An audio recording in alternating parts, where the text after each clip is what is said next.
Hello and welcome to LA Times Talks at the Sundance Film Festival. I'm Meredith Blake from the Los Angeles Times. Today we're here to talk about the film God's Country. Joining me are director, writer, and producer Julian Higgins, co-writer Shaye Ogbonna, star Thandiwe Newton, and producer Miranda Bailey. I'm really thrilled to be here with you all, albeit virtually. I wish we could be all together in snowy Park City, but alas, we're on Zoom. In any case, I'm really excited to talk about this film, which I think raises so many powerful and difficult questions, about where we're living today and the world we're living in. So I wanted to start, I was really intrigued by the origins of this project, Julian. The fact that it came from a short story that you'd already adapted, a very different kind of short story. Can you just tell me a little bit about your discovery of that story and what intrigued you about it in the first place? Yeah, absolutely. And thank you very much for having us. The short story, Winter Light, which is by James Lee Burke, I read for the first time in 2010, like over a decade ago. And I responded to it as a piece of writing, first and foremost. It's just a beautifully crafted, very short kind of character study. And it's really like what spoke to me about it was the conflict that is represented in it between the reality of the world and the main character's kind of moral and ethical code. That was really that's the main, source of conflict in the movie. And the main battle that's being waged is inside this character. And it just rang a lot of bells for me right away, and I knew I wanted to do something with it. And it's such a short piece, I thought it would be a perfect story for a short film. So that's what we did. And frankly, this is not the classic short film to feature paradigm. The film that we made, the short film, is very direct adaptation. And as you said, this is quite a different interpretation of the same source material. So like Shaye and I kind of think of it as, a radical new take on the same source material rather than a kind of remake of the short. And then, in the reason I sort of put it behind me, and then after the 2016 election, we were feeling a lot of things. We all had, I certainly felt angry. I felt grief. I felt fear for what was going to come. And Shaye and I were talking about how to, pour those feelings into a piece of work and really communicate with an audience about those things, and almost use the work as a way to process what we were feeling. And that's when we had a very important conversation in which we kind of decided that if not now, when, to really make our work, our activism the same. Am I getting that right, Shaye? Yeah. We had that conversation, which led to a few more conversations, which ultimately Julian showed me the film. I enjoyed it. I was familiar with his work, so I feel like it was like the next step in his journey as a visual storyteller. And then we decided that we felt like we can explore this a little bit more, and by just changing the character from a white man who's older, over 60, to a black woman in her 40s, put that woman in that same situation, making a lot of the same choices that were made in the short story, specifically with how she dealt with the hunters. Just that change, just changing that character, the hunters react to her differently, I think, just by her being a black woman. And also it's just like she is more of an outsider in this story, just visually. And so we felt like by changing this character, it opened the world up and gave us a more narrative terrain to explore. Yeah, and frankly, the fact that she is who she is, saying the exact same things that a white man in the story says, changes everything about the subtext of the story, and it changes what we can engage with as artists. And that's what we wanted to do. We wanted to sink our teeth into the dynamics that we were feeling in this country. And this is how we decided to do it. Thandiwe, you're shaking your head like emphatically agreeing with that. Looks like. Yeah. Sorry, yeah, very much. I mean, I'm just hearing my brothers speak, and it is the perfect example of critical race theory. What Julian's described is critical race theory. It's you're reimagining the past. You're looking through a different lens, a lens which allows us to be informed about the Black experience. I mean, and you want to get rid of it. So if we didn't have critical race theory, we wouldn't be able to adapt this short story, Winter Light, into this story. I mean, that's what really, I think people who want to get rid of critical race theory really don't know actually what they're talking about. Because critical race theory is already there. It's just highlighting the progress that's already happened, right? And it's highlighting the what's absent from history, which, if you're talking about a whole group of people who've been responsible for the wealth of the United States, that's a big absence, isn't it?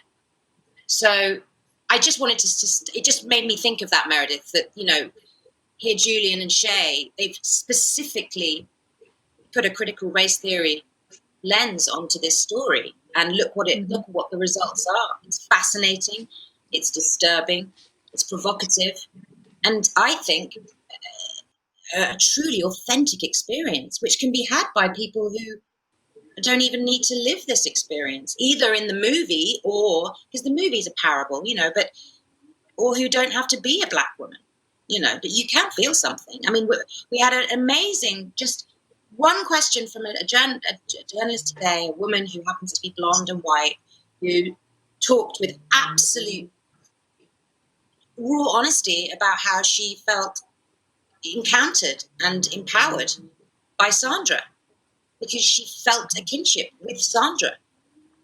And by the way, the woman saying it didn't think that was weird. And as she's saying it, I'm thinking, that's weird. That's weird. But of course it isn't. Yeah. But if this is race. This is race. What I've just said, that's weird. Like, that's racism right there. It's not weird. It's not weird. But it is weird if you then look at it as two women who aren't the same. And that's racism right there. Bullshit that's added in order to separate two human beings. The fact that another woman who has pale skin felt that was everything to me. And that was the first interview we've had for God's Country. Literally, it was the first day. And I just I'm so glad it was a woman. Yeah, or it could have been a man, darling, and I would have believed him too. I think a man could feel kinship with Sandra. It's a human. This human being in this reality. Well, and of course, it's not just she's Black; she's also a Black woman. It's the intersection of those things that makes her. Thank you, Meredith. You just said another word that's been, vilified and it is gross. Apparently, intersectionality. But isn't it wonderful that we have a word that describes, finally, a word that actually describes the predicament. And now that we have that word, we can actually do something about it. One thing leads to another. It's this wonderful chain of progress. And look, of course you want to get rid of it if you want things to stay the same. Of course, because it suits a lot of people. But anyway, I digress. I just wanted to say one thing about when Julian and Shaye, when that concept of changing the character from the short to a woman, which is what I identified with, because instantly when it's a woman, the stakes are higher in terms of safety.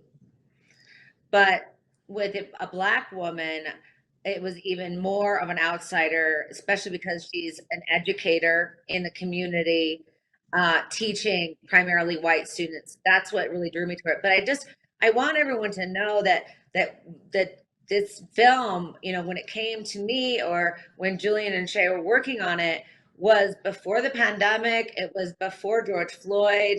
Not that there wasn't obviously there was Black Lives Matter, but the movement wasn't as strong. I don't even think Me Too was there yet when we first started. This was about for me, as a storyteller, it heightened the stakes of the thriller-esque version, and also I'm a ranch girl, so, and I understand the land dynamics, and so for me, it like took this kind of Cormac McCarthy-esque vibe and it brought it to a whole other level. And as a producer who's constantly tried to have female leads, especially women of color female leads, and been told nobody wants to see them, and me going, well, I'm paying, we're going to finance it anyway. And then being able to actually have that, the world start changing around while we're doing that, I feel so lucky, and I feel so grateful that now these, you can put anyone in any story and situation, and it does change the dynamic instantly as a woman, and it definitely changes the dynamic instantly as a woman of color in a primarily white, what we think of, is a white ranching community. And it's not always white, like it isn't, but you're right, Tandy. We've in the past ignored it in feature films and television, and I'm so glad that we're not ignoring it now, but it's still a great, on the edge of your seat, sympathetic, scary to me anyway. It's scary to me as a woman. I'm always surprised when Sandra goes to the store and with the police, and I'm always like, what's going to happen? And I've seen it, and I've seen the scene. I was shot that scene. I was there that day. So it's like, well, and that's the idea, is to place the audience in the experience of this character. And that's really what it boils down to, we were working together to try to do that as authentically as possible. Yeah. Yeah, and I'll even jump on that and say, I feel like it was our job. I feel like it was an arduous task of taking like a character that's normally going to be marginalized, and normally normally marginalized character, and is going to be dismissed, and put her in a very masculine genre. Like it's a modern Western. Western's a very masculine genre. And then our job, what I always wanted to do was try to elicit empathy. So by putting the audience in her perspective, I want the audience to identify with her. And a person that you normally probably wouldn't identify with in this setting, in this type of story. So that was what made it like exciting and such like a monumental task, but a fun task for me as a storyteller. You did an amazing job, because I think everyone, male, female, of different colors, of different religions, can actually identify with that feeling that she has of being a fish out of water, an outsider, trying to hold on to what is hers and protect what she believes is her own, And I think so many people go through that. It doesn't matter what color any of us are or sex any of us are. It's scary to stand up for yourself. Well, that final scene is so powerful to me in that regard, because typically in a Western, the person walking into that place and massacring the people inside of it would be a white person, right? And the people inside the cabin on the frontier would not be, where I thought that was a fascinating kind of switch, that she, that she has her revenge or her moment. And it played in a way with sort of a trope, I think, of the genre, in a really interesting way to me. But he took power. Yeah. If it was Clint doing that, no one would bat an eye, because that is allowed. And right. One of the things I'm trying to get at with this the choices we made about the point of view in the story is to reveal that fact that it is not a equal opportunity genre, But anyway. Yeah, and jump on, and go ahead. Sorry. I was just gonna say, and we made a conscious choice in the script that in that final scene, Because if it was Clint Eastwood, that camera's going in there with him, and we're gonna see it, and we're gonna all like, it's gonna be cathartic. It was a choice for that camera not to go in there because we don't want people to feel catharsis. You know what I mean? We don't want to see it. It's still what she's doing is still like, it's horrific. It's warranted. It's just the It's beginning. warranted. Yeah, exactly. So I felt we made that choice. catharsis. I'm sorry. That's actually It's okay. That's actually No, that's where fine. the story. But this is actually where the story begins. Yes. It's where it begins. That Get is ready where for it a TV begins. show. That's her. This is her origin story. I'm sorry, but then what happened? Truly, then what? What do you And think happened? Because that was something I wondered. That's think for she us to goes know and you to find out, Meredith. We have theories. We do. We have theories about what happens. But let's just wait on that one, shall we? Yeah. Tell me a little bit. You mentioned the. I know that you all had to pause production because of the pandemic. I don't know how long you waited to come back. But I'm curious about how obviously what was going on in the country during that time impacted the story that you were creating. I'm sure it made it feel even more urgent. I wonder if it actually literally changed anything that happened in the film. I think all of us have different experiences of it, so we should kind of go around because it is a really, hopefully will never happen again, profound experience. But we've touched on this before. You know, I'm from England, so I was the only I think I was pretty much the only non-local. You know, so unfortunately, it was my kind of fault, really, when the pandemic. No, you're a mom. You're a mom, right? Oh yeah. No, but I mean, in terms of the movie, you know, because I was from England, I had to get home. They suddenly announced the border was going to be closed, so I had literally 24 hours to get back. And none of us knew anything. It was the only responsible. It was the only thing to do, and the production responded. I think we were like one of the last productions actually still working. First indie production is shut down. Oh, good. We were the first indie production shut. And I will never forget it because you and I were on the plane on the way over together. We said a brief hello, and then I didn't really disturb you when you were working, but you were great, okay? But it was not flying there was super easy because nobody was in the airport, but none of us really knew what this pandemic was. Our friends were in Europe or England or whatnot, were being sent back to Israel or being whatever it was. But in Montana, it didn't feel that way. Do you remember, Shaye and Julian? It's like you went into a restaurant, you went anywhere, like there wasn't masks, like it almost didn't exist, but it existed on the news. But it kind of says a lot about. Yeah. But it does say a lot, doesn't it? You know, these are big, huge states that don't get penetrated by what's going on in the world. It says a lot. There is a disconnect. There is a kind of, you know, we've talked about this before. You know, cities is where progress takes place. Progress happens. And then you go out of a city and it's like you're 50 years in the past. I mean, I grew up in Cornwall, on the coast of Cornwall. You know, like if we were black and it was like we would come out of a zoo. We'd escaped from the local. I mean, we were oddities. There wasn't even racism to begin with. It was just like, oh, you're strange.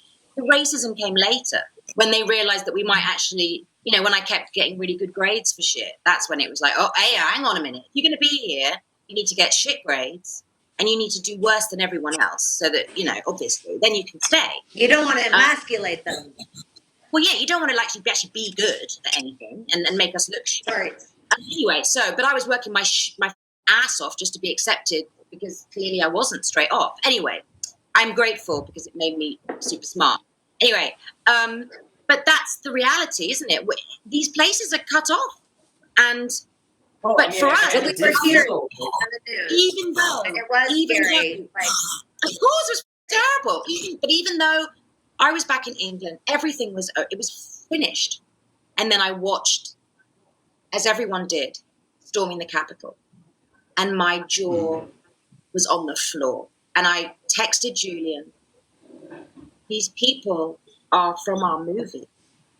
Mm-hmm. And because it was like this horrific spine-chilling realization, because there was a sense for me that it was a degree of fantasy, and a fantasy that was going to be cathartic, but was it truly rooted in reality? And I can only, another experience that was very similar to this was when I was doing Crash many, many years ago, and I did the scene where the character is raped by a cop by the side of a car.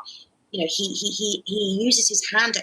It wasn't written in the script as that, and I remember I was terrified when they told me at the beginning of the night, actually, it's going to be a full-on molestation, like full-on hand, like I can't even say the words, it's so vile. And I was freaked out that we were going to present this as a reality to an audience. Freaked out. A cop would never do that. How could we say that?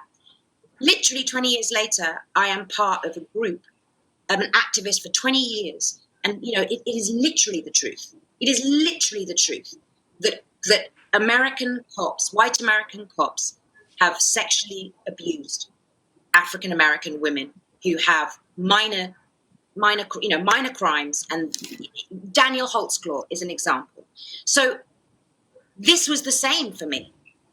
And the terror, as I realized that I didn't understand the fullness of what we were I mean, I knew the fullness of what we were doing as a woman, and discharging all that, the rage and the frustration and the grief. But societally, that there were personalities that truly inhabited the people that we were portraying. And I texted well, that's Julian. the difference between the years that went by, right? Miranda, I don't know what happened, and then the second half. So the storm of the Capitol and everything, we were able, and George Floyd and everything, we were able to bring all that into the year when we came back to finish the film. And when we were just stopping the film, it was very scary, I think, for all of us, that one, would any of our amazing crew, guys and gals, get another job, as all the studios are cutting out. It was terrifying to have to go, tomorrow I'm going to fire everybody, and I don't know when they're going to get another job, or if we're ever going to be able to come back and match the exterior snow. But we get 3 more days or whatever. And at the end of the day, Thandiwe is a mom, right? And as me and Beck, one of the lead producers on the film, we're discussing, do we finish the week? Do we do it now? As a mom myself, you have to decide to stop it so that she can guarantee that she will get back to her children. You know, and and I will say, like, that I think it was the only responsible decision to make, and it was the correct decision to make. And it's terrifying to stop a movie in the middle and have it finished. But to your question, Meredith, the benefits of having a moment in the middle of the production to reflect on what we were doing and look at what we had shot, and Thandiwe and Shaye and I were talking about rewrites and reimagining, as the movie progressed, time progressed, related, everything grew together. And when we went back, I feel like it was 367 days later, by the way. When we went back to finish the second half, there was I think a very strong sense through the whole team that it was important to finish telling the story. It wasn't just a job. It was actually an important thing for us to tell the story and tell it correctly and take the time to do it right. Oh yeah, that scene in particular at the Christmas tree farm, really, I don't know if that was filmed before or after the break, but that scene where she's sort of swarmed by the guys in masks at the Christmas tree farm felt to me, obviously it was so incredibly menacing, but that was where I got the most intense kind of January 6th flashbacks. It's these guys who are almost literally saying, I'm entitled to be here and you're not. And, which I think, anyway, it felt incredibly current and, urgent of the moment in a way that, I don't know, was haunting to me. Well, for me specifically, and I mentioned this before, the scene that felt very similar to January 6th was the final, the house burning scene. particularly before the house burns, when those gentlemen storm her house. That's based on, like, for me, January 6th. I've seen many January 6th. It just wasn't the White House, but men, and specifically white men, feeling the agency to storm somebody someplace and invade it and walk through and, vandalize stuff or whatever. Like that, for me, that scene comes from imagery that I've seen and that I've heard about, that I've been told about, that I've seen in history of those moments. Like it's Mississippi burning or whatever you want to call it. So for me, like, we shot that scene before we broke. So that happened before January 6th. So just like Thandiwe did, I texted Julian that day and I was just like, yo, we shot this scene. This is basically the scene where these men stormed the house. So for me specifically, I was very much affected by what I was seeing on January 6th, because we literally, it was like, sometimes I feel like as a storyteller, but really as a Black man, like, all of the stuff that I'm seeing is not new to me. I've seen it before. It's just on a grander scale. The George Floyd, all of that stuff. Like, there's those incidents have happened. A lot of times it's just not a camera there. But I know about it through oral storytelling, through my family, through friends, through loved ones, through people who are mentors in my life, teachers, educators, who've told me stories of that. You know what I mean? So, like, for me, like, that's why this film feels so relevant, because a lot of that was baked into the story from our own, like, personal. Can I just say to this? I mean, when Shaye and I were working on the script in 2017, 2018, what we were thinking about and what we were trying to get at is that these are cycles. These are not new things that happen. These are cycles. It is a history. These events are not happening in a vacuum. This is the result of hundreds of years. And that is referred to in the movie in all kinds of ways. I mean, there's generational cycles or interpersonal cycles of behavior. It's also a history. So, I mean, I'm not trying to toot our horn here or anything, but, like, when these things were happening, it was not surprising so much as kind of an affirmation that we were talking about something that was real, and we were trying to get at things that are real. And that really is the mission here, is to try to tell the truth. So it feels nice. In a way, it feels nice. Like it actually felt like they were the people I wanted to talk to.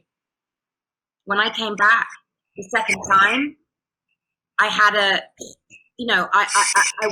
they were the people I wanted to appeal to, the very people that were storming the Capitol. I didn't understand them. And that's why it's so incredibly important.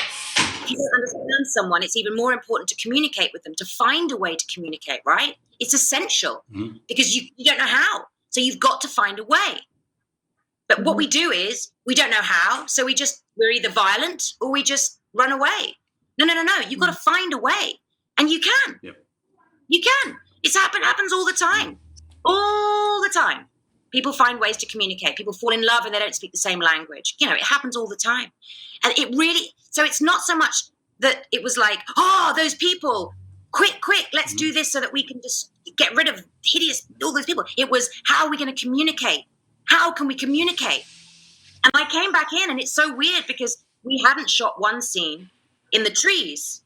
It was in the trees with the chainsaws, and Sandra goes with Wolf to try and find out, to say to these guys, please don't, fire arrows into doors, and And these were the guys. And we entered that scene, and it was funny enough, the scene I was most nervous of the whole movie, because I knew I had to be commanding. And I'm a little lady, right? But I've met cops who are my size, it turns out, by the way. Awesome. Whatever. But I realized that it wasn't about my physical strength. It was about my resolve. It was about the need to communicate. It was about my passion. It's about her passion. Her life, the life force in her that she wants to, she knows that she can reach them. She's an educator. She's reached children. She's reached kids who don't know anything, who don't get it, And so going into that scene, it was more about communication than trying to meet their violence. And you know, so I feel like it was a strange ingredient that was provided by what was happening in the world. It actually made me less keen to fight and more keen to help, to let me help you. You know, I can help you. Listen, and also if you think about it, this is a really important point. It's about oppression. It's about people who've been oppressed, right? People who are afraid, people who don't trust anymore. That's what it is. They don't trust because they haven't been helped. When they needed help, they weren't helped. That's poor people, basically. Poor people, right? Black, white, or whatever, poor people. Brown women have been through it all of it. And if they haven't been through it themselves, their mothers have, their cousins have, you know it. So who's going to lead us out of the shit and the oppression as the planet oppresses us? Who's going to lead us out? Who's been through the most struggle and who's going to help us? Who knows how to struggle? Who? The oppressed know how to struggle. They're going to help us. They're going to help us out of here. And it's not just brown women. It's Jewish people who were oppressed. It's Ugandan people who were suddenly Hutus and Tutsis, and you know, there are patterns. We're seeing it everywhere, everywhere. You know, and we need guides. Who's going to be our guide? Who's going to be our guide? Who are our guides? Truly. And listen, power. If you look at power, people who have most power on the planet are actually very weak human beings. They're weak people. They're actually physically weak and frightened. Strength is different to power. You don't need, like, human strength. We are going to need strength. Okay? And we now have this bizarre concept that power held by people, those people are so weak that they need others to be their power. They need me. They literally need me. And they are harnessing me and others like me to do their bidding because they don't have any power. They're so weak. They're so weak that they need everybody else and a whole illusion of money to make them feel strong. And people who work the land, who are oppressed, who suffer daily, are strong because we have to be, man. Who's going to guide us out of here? Who? Who's going to help us? Because we're going to suffer. We're going to suffer a lot. And we need guides. And it's going to be human suffering where we hurt and we suffocate and we burn. Right? We're going to feel all of that. We're going to feel it all. And we need guides out of here. And those guides need to be strong, not weak people who use strong people to make themselves powerful. I wish we had an audience because I feel like they would all be standing up and cheering. That's the movie, like with Julian and Shaye. This is what you said, Thandiwe. It's so great because there's so many pieces of what you said that are Sandra and are pieces of Sandra that Julian and Shaye created. Like the educator, she's an educator. And an educator is a communicator. And an educator is someone who's trying to teach. And those scenes... Yeah. And those scenes were shot on our second half at the college in the second half, you know, and also this is a thriller, neo-Western thriller that hits every market that would normally say, oh, this is not for me. And this is a film that's for everyone. And I think that's one of the best educational parts of it.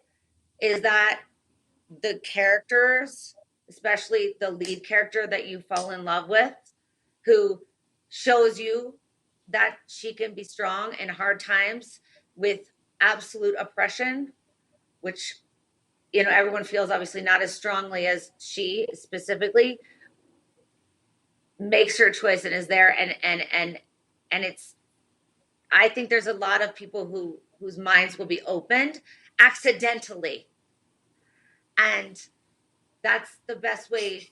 When I open my mind, it's an accident. Whoops. I have a question now that comes from our readers that I feel like will build nicely on what we've been talking about. It's via a Twitter poll from our LA Times Entertainment account, and they want to know, what was the biggest lesson you learned in making this movie? Well, I mean, I would say that for me, it was an affirmation of the idea that, you can sort of understand some things and you hear them many times, but finally you actually know them. And for me, it was an affirmation of the idea that it is better to get the question to provide the answers. I actually think, even though we're being very definitive about kind of what this meant to us, and it meant a lot to us, to me, it's actually the point of it is to challenge the audience and get them to consider these questions for themselves.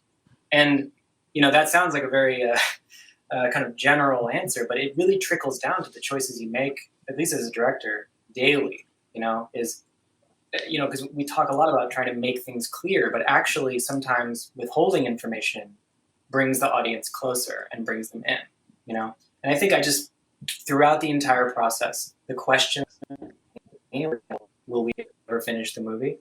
It actually deepened my engagement with the work.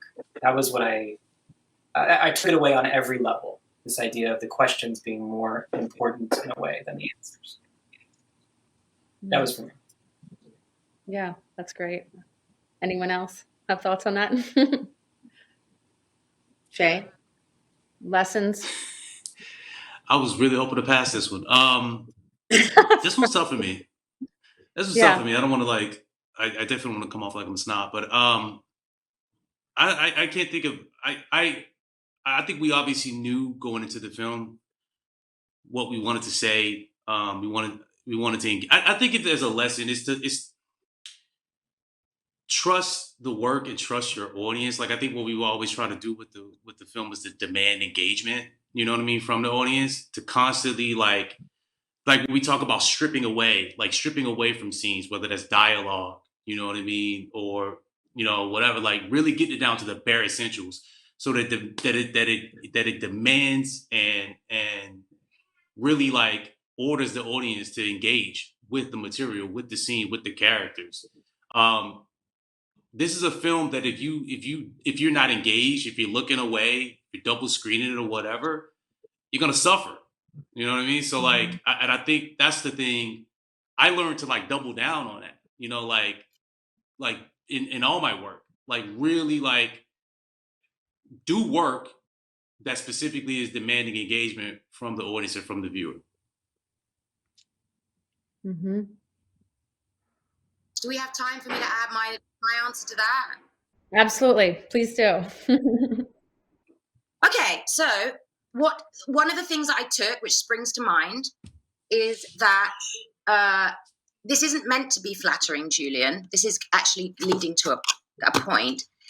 Julian is, from start to finish, so from the first time I received the script, talking, to this right now, he is, I'm trying to think the right word.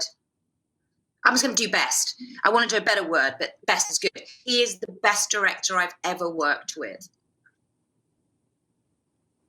I'm 49. I've been working for 36 years. No, maths is terrible. 33 years. And is that right? Yeah. The best director I've ever worked with. And that, I mean, I've worked with Jonathan Demme. Sorry, Jonathan, I love you. I do love you so much. But Julian, just, yeah. And there's reasons, and the reason I'm saying that is the reasons for that. His commitment, he doesn't want anything from you other than your best work. Mm-hmm. He's not trying to, it's profound. I'm allergic to directors. I am, because it corrupts people. It corrupts good people. It does. Yeah. The power, I'm sorry, it does. And it's a real shame. You've got to keep checking in on yourself. You know, I will be checking on Julian as he, you know, but I kind of, no, I will though, but I actually know Please. I know he's not going to drink the Kool-Aid, and it actually slightly annoys me. I've already tried to get him to do some big thing, like, please come and do this really big thing, and then we can go off and do small things. Because if you do a big thing, Julian, then you get freed up to be able to go and do small things. It's like a whole thing. And he's like, yeah, no. And it just, oh God. I have tried already. But truly, someone who respects you and isn't trying to get anything from you, isn't trying to molest you, I hate to say it, or even massage their ego, or just get you to do what they want, manipulate you. Actors don't need to be manipulated. Just tell us what you want, you know, and we'll try our best. And there's so much corruption. There's so much, you know, the blur between what's personal and what's professional in our business is so tricky, because we have to give our all. We have to be close. We have to get this work done super rocket speed. So we've got to like each other. It forces all this intimacy, which gets exploited. It gets abused, you know, and it's a reality. I'm sorry. Pardon me. It's a reality. Julian is the best director I've worked with because he's concentrating on the material. That's all you have to do. The material, you know, and he wants to get rid of anything that's going to distract from that.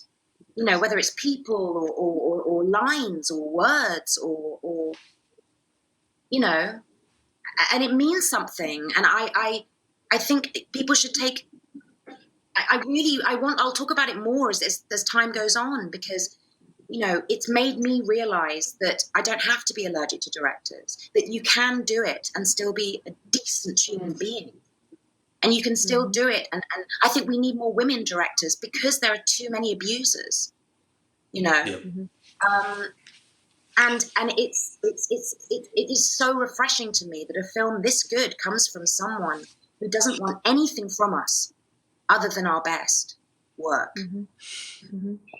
Yeah. You know, Julian is happy to leave the film with everything that he had before he started it. He doesn't have a shopping trolley out for, you know, other stuff that he's going to get off the movie. You know, what it's going to do for him in the future. He doesn't have his shopping trolley.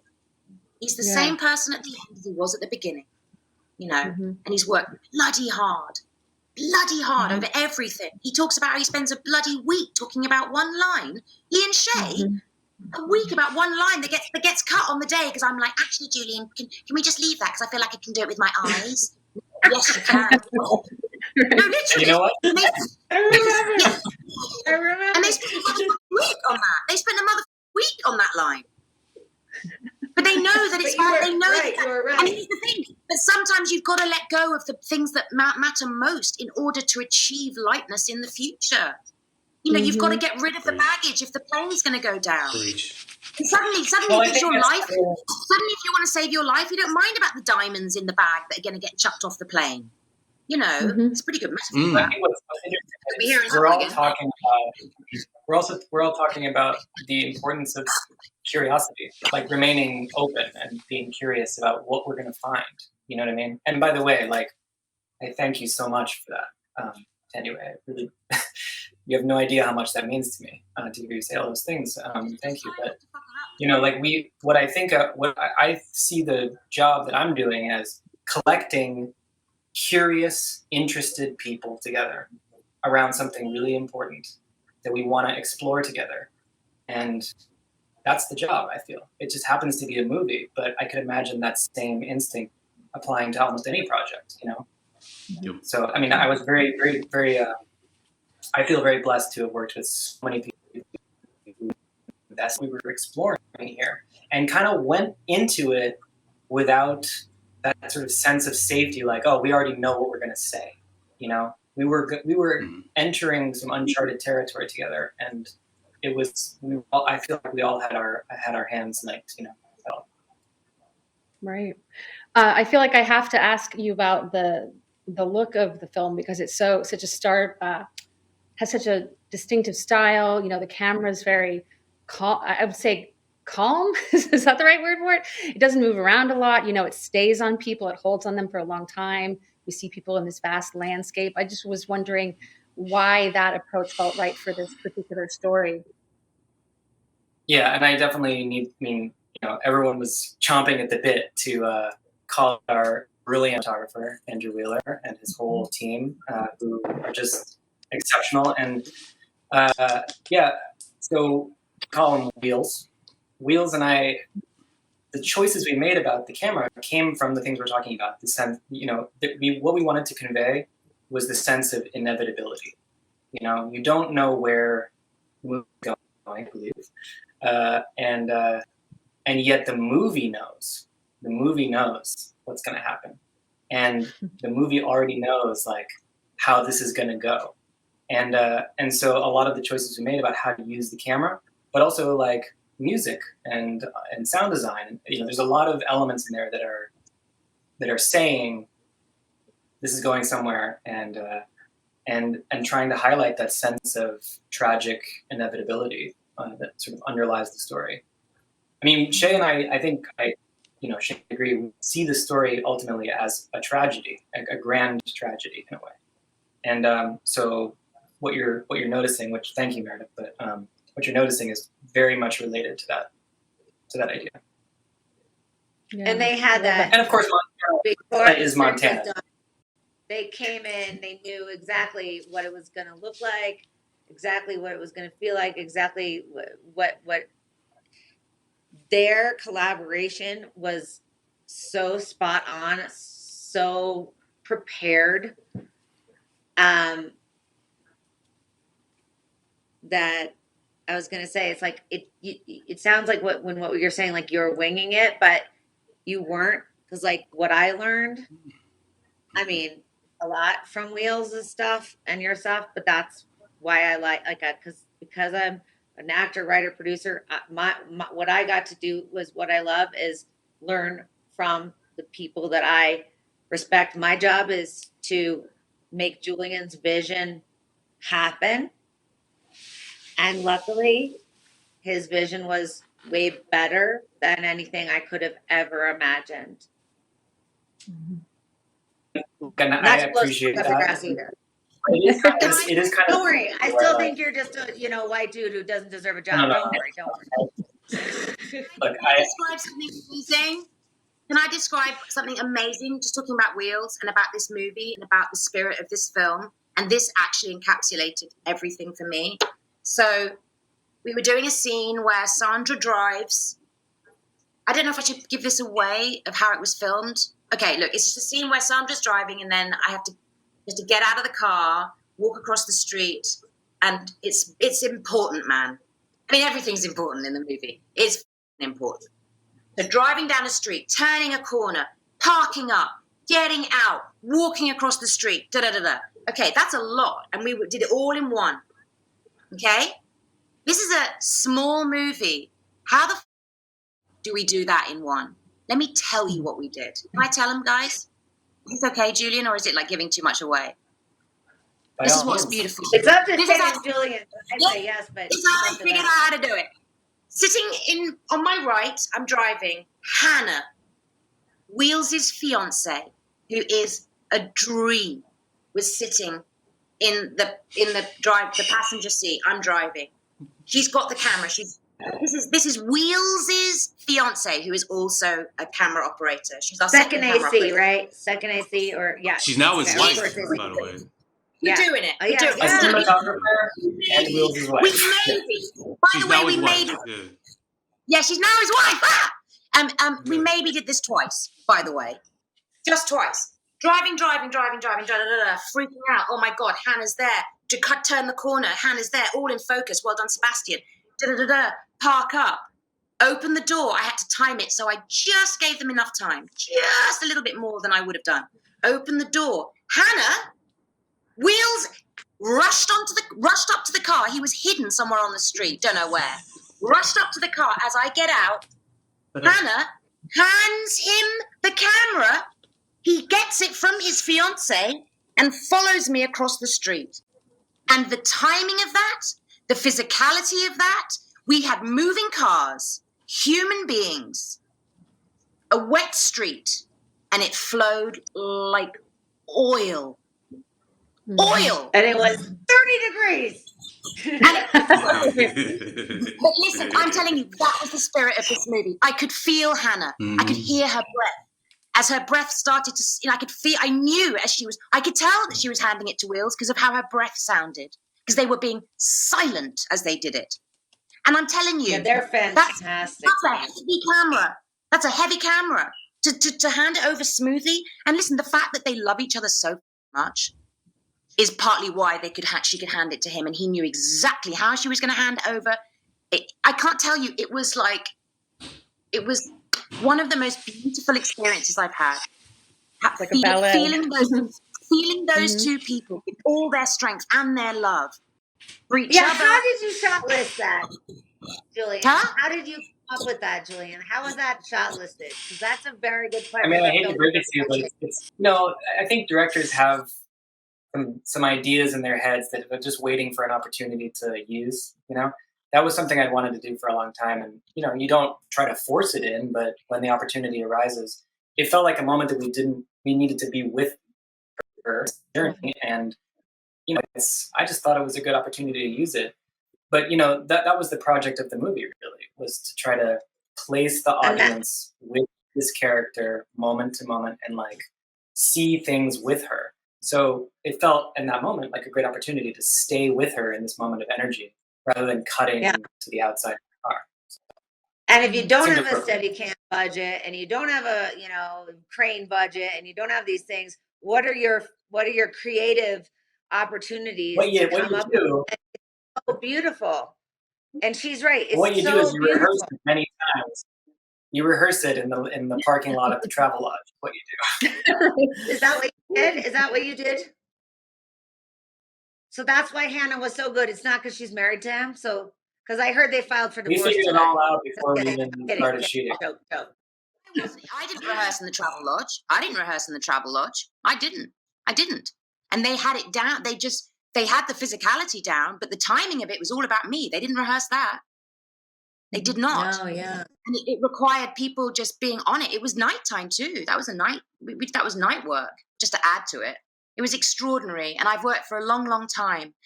And I just, I did my bit. We did the shot, And at the end of it, all I wanted to do was applaud those two. Didn't matter what I was doing. I had to be good because these guys were bossing it behind me. If I was shit and they've done all that, Jesus God.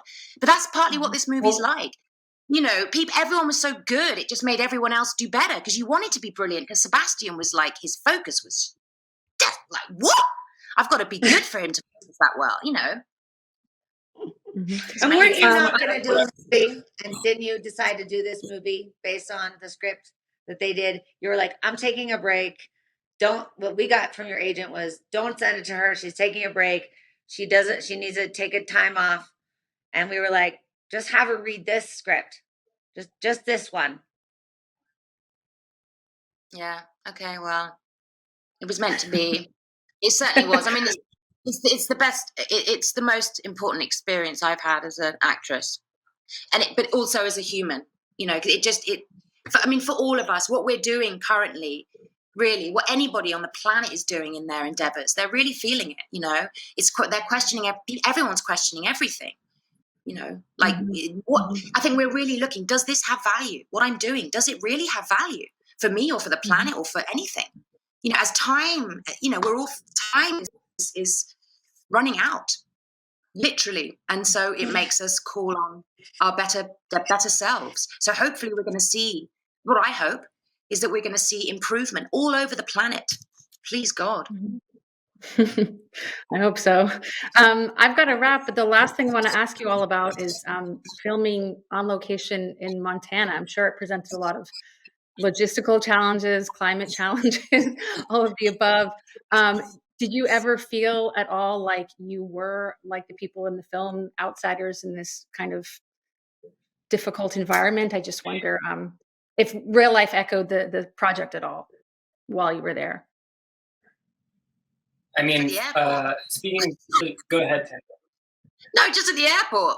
I count heads all the time. It really annoys my daughters. It really annoys my daughters because they're kind of post-racial, Literally, they're just like, doesn't matter. but of course it does. I count heads all the time. When I go into the theatre, cinema, anyway, I count heads. How many black people are here? What's happening in the world at the moment, you know? So that's number one, numero uno. There was no head count necessary. Because it was one. Me. I have that counting thing. I don't want to have that counting thing either. Like Shaye, remember the Christmas party we had, and I think there was like 2 black people there, and I was like, God, this is the first time I'm meeting Shaye, and I feel really bad. There's only 2 black people here. What is going on?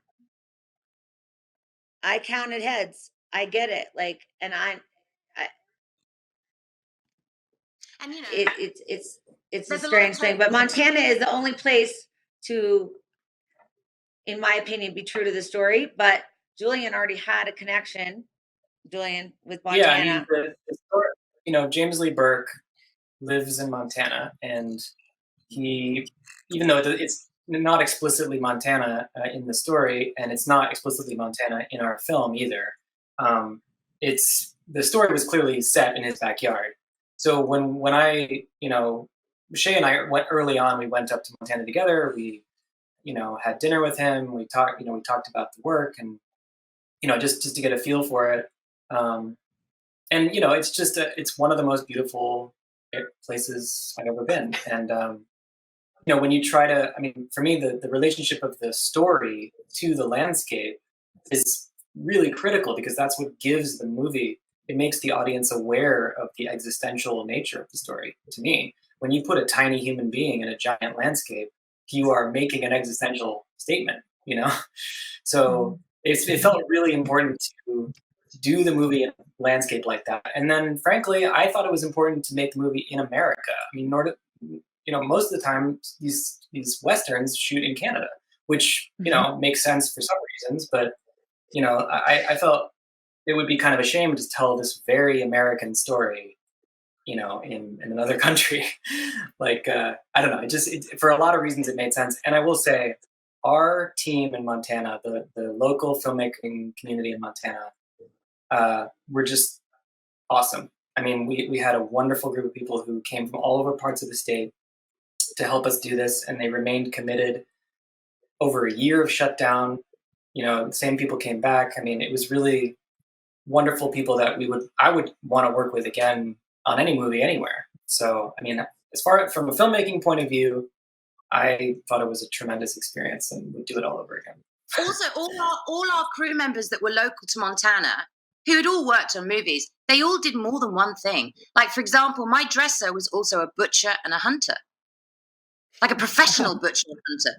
Like, instead of bringing like flowers or cakes, you know, as treats, she'd bring like a slab of a moose steak. Be like, here you go, Tams, there you go. I'd be like, oh, thanks, lovely. Wait, and her husband, wasn't her husband the caterer? Like, her husband was a caterer, right?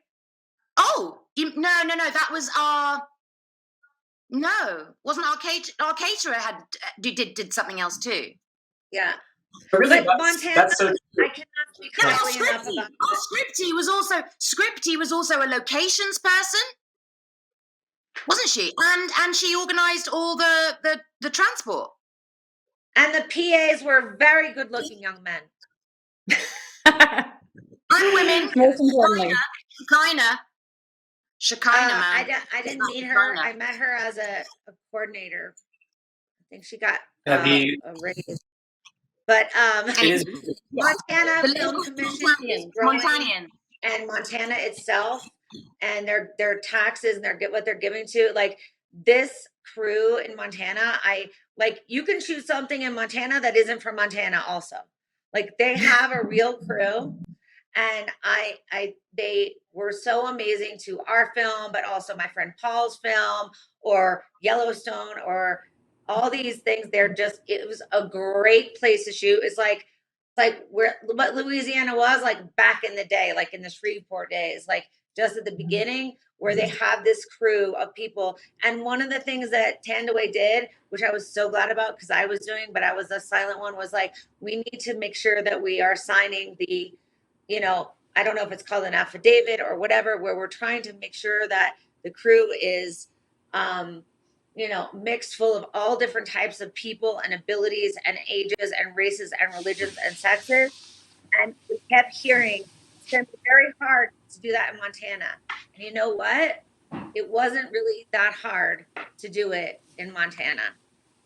Yeah. All right. Well, listen, I really want to thank you all for being here and for making such a powerful film and for talking about it. And Thank you so much. Okay. yes.